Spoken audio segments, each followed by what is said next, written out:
So what is up, you guys? It is your boy Phoenix Brenton here. Welcome to another video. And you see where I paused there because I was about to say my normal intro, but now I'm saying this intro, which is what will be the normal for me eventually. But anyway, today's video we are going to be talking about the Arizona Cardinals. So finally we got into the series. It just took me a little bit longer than I initially thought it would. So obviously, if you guys don't know how things work around here, I am going to be doing all the NFC teams to start off, and then we're going to do all the AFC teams later. So that's how that's going to work. So we're going to do like NFC West, NFC North, NFC South, NFC East, and then we'll do AFC East, AFC South, NFC. You get the drill. So this is going to be kind of how things go. I won't be talking about every I'm only going to be talking about specific teams in specific videos, because if I talked about a division for very long, it might be like a half an hour, maybe 20-minute video at least. So yeah, but before we get to today's video, like and subscribe. We're on the road to getting 600. Try to get 600 before I turn 16. Since that's getting very close actually. But anyway, enough said. Let's just get into the video. And the Cardinals, their off season was not that major, but it's nothing like something you should scoff at, though. Like, they did end up getting a decent amount of free agents, like Josh Sweat. They also didn't get Jacoby Brissett, which I think was a very good signing. And they also went and drafted players like Walter Nolan and Will Johnson to fix out their defense. Like, personally, I can see this team being better than what they were last year, which I think was like a 7-10, 8-9 record. But it's kind of, it all comes down to the coaching and the quarterback. Because we kind of had a little bit of some question marks with this team, especially last year. Last year, I had them as one of my biggest underdog teams heading into the 2025 season. I think maybe the Commanders and Cardinals were kind of like tied up with each other. And my Commanders one went right. My Cardinals one, kind of not so much. I did expect them to go around like 7-10, 8-9. So technically I was correct with that. What I wasn't correct with is maybe this team could potentially be a sneaky playoff team. Which I kind of had that right at first, but then they kind of just continued to just lose games during the second half of the season. And I don't know why, but that just seems to be the common theme with this team during the second half of the season. I don't know why that is. It could mainly just be because of the factor, well, Kyler Murray plays Call of Duty or something, or maybe it's just like poor coaching, poor film study. Just, I don't know. It might be something to, maybe it's all the above. Who knows? But it's very interesting and very concerning for Cardinals fans. And I'm kind of sad about it too. Like, yeah, I'm a Seahawks fan. I know I'm supposed to be hating the Cardinals, but I have empathy, unlike some other people. Like, I feel genuinely bad that most of their seasons over the past few years have been pretty bad just because of bad second halves. Like, for example, remember the time when they went undefeated? Then they lost a lot of games in the second half of the season, and it just got destroyed by the Super Bowl winning Rams during that season. And then even last year, they had a good start. They looked like they were about to win the division, and then they kind of just fell off a cliff, and they ended up being, I think, one of the worst teams in their division that year. So you kind of can get the memo with that. So it's very, very sad to just see that this team just keeps doing this. It's really sad. Like, if this team can just shut the frick up and actually just play like genuinely good football during the second half of the season, this team can honestly be a serious threat for the division. I think they can. It's just, that's the problem. Can they? And it's not just Kyler Murray that's kind of holding this team back. To be fair, their offense is kind of holding them back as well as a whole. Now, I like James Conner. I like Trey McBride. But are you seriously telling me that Michael Wilson is a good WR2? Are you seriously telling me that? No. Like, I can't even name, like, let's just look it up. What is the Cardinals wide receiver depth chart? Matter of fact, let's just look at their depth chart as a whole. Cardinals depth chart. Yeah, let's look up the Arizona Cardinals depth chart, and let's just look specifically towards the wide receiving position. So this is their wide receivers. And Marvin Harrison, who hasn't really broke out, but he's still a decent option. Michael Wilson, Greg Dortch, Zay Jones, Xavier Weather. Like, who are some of these people? I've never heard some of these people. Like Greg Dortch, I don't even know who you are. Michael Wilson, I also don't know who you are. I know Zay Jones because he did actually had a 1 year. He had one good year with Jacksonville, but that's about it. But you kind of could get the point here. It's like this receiving core is still garbage. It's trash. And I would almost compare this to the Packers and their wide receiving core back in 2022 or 2021 when they just had Devontae Adams.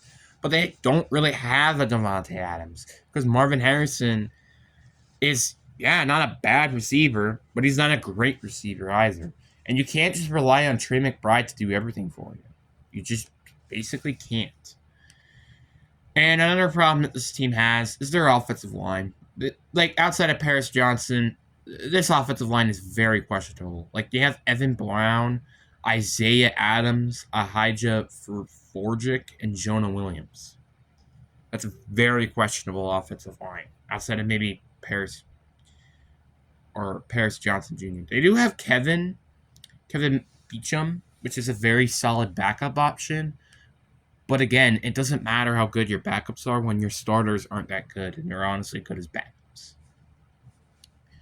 So, but looking at their offensive depth chart, it's just genuinely concerning. Like, I like their quarterback depth chart. I also really like their running back depth chart. They actually have some really good running backs, like Michael Carter, Trey Benson is some of the backup running backs, and then obviously have James Conner as a starter. But then there's like the wide receiving core, which is just genuinely concerning. And kind of the same thing with their tight end room as well. And even looking at their defensive depth chart, it's not really looking that hot either.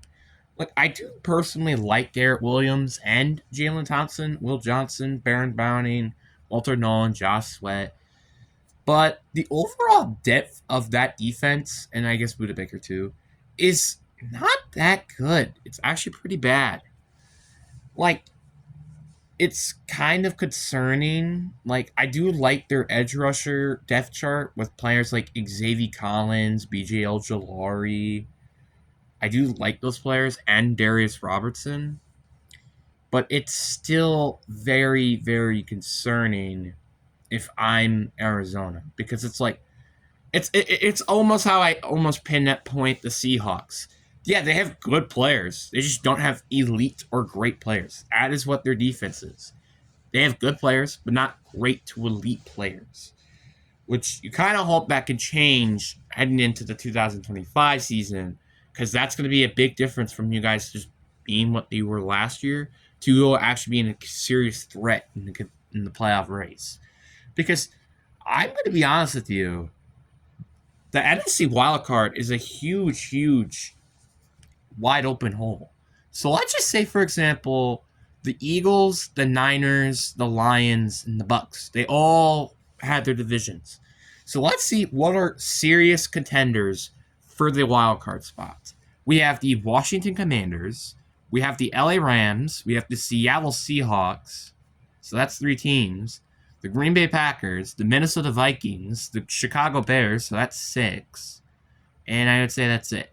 There are 6 other teams, not including the Arizona Cardinals, that are serious threats for a wild card spot. That is very, very concerning if you're Arizona, because that means you're kind of unlikely to really do anything major. So now let's look at their schedule. Let's look at the worst case scenario. So, I'm actually probably just gonna restart my entire thing. Actually, do I? I don't know. But let's just go pinpoint the worst case scenario. So you will lose to New Orleans week 1. You get the win over Carolina, then you lose. Then you lose to Seattle. Right? Well, I guess, yeah. I'll just click. You lose to Seattle, then you're going to lose to Tennessee. You lose to Indianapolis, you lose to Green Bay, then you have a bye week, then you're going to lose to Dallas, then you're going to lose again to Seattle. Then the Niners are going to beat you. You will get the win against Jacksonville at home. You're going to lose to the Bucks. You're going to lose to the Rams at home. You're going to lose to the Texans. You're going to lose to the Falcons. And you're going to basically lose the rest of your games. So, worst case scenario, I could see this team going 2-15. So they technically can be running for the first overall pick this year. Now let's look at the best case scenario. You will beat the Saints to start the opening. Then I have the cart. You will be beating the Panthers. You will still lose to San Fran. You will beat Seattle. You'll beat Tennessee. You'll beat Indianapolis on the road. You still are losing to Green Bay at home. Then you're going to win against Dallas. You're going to beat Seattle. You're going to split the series with the Niners. You're going to beat Jacksonville. You're still going to lose to Tampa, but you're going to get a win at home against LA. So you are going to split the series with them. You're going to have a win at home against the Falcons. And I think you can also beat the Bengals on the road. So, best case scenario, it's like a 12-5, 11-6 record, which is not that bad of a record, like, at all. That's actually a genuinely decent record, if I say so myself. I think it's a very solid, not terrible record that they should be very happy with at the end of the day. I think this is a very, exciting moment if I'm Arizona. If you end up having a 12-5 record, that's pretty nice. So they do have like a very low floor. I could see them having a very low floor just because, again, like Kyler Murray, you just don't know what's going to happen with him. But this team has a very high ceiling if this team can play off their arbitrarily underrated expectations.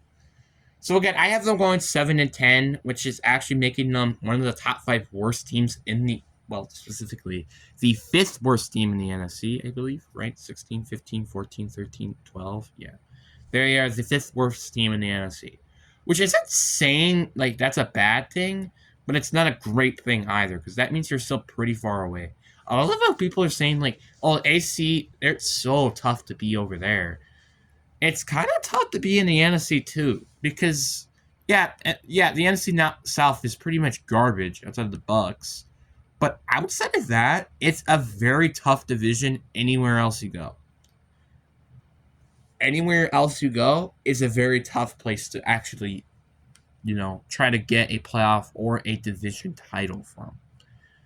So honestly, best case scenario, they could barely squeak out a division title. But again, worst case scenario, they are going to maybe get the first overall pick this year, which kind of can be a good thing or a bad thing, but it's depending on how you look at things. So, yeah. But personally, if I saw my team go like 2-15 and I'm Arizona Cardinals fan, I would be pretty upset because we'd made a lot of big additions during the offseason. But I guess also the best case as well, with you having a very bad record this year, you probably will fire Jonathan Gannon. I would be very surprised if he stays there. So there's that at least. So, but anyways, guys, I really hope you guys enjoyed this video. Peace.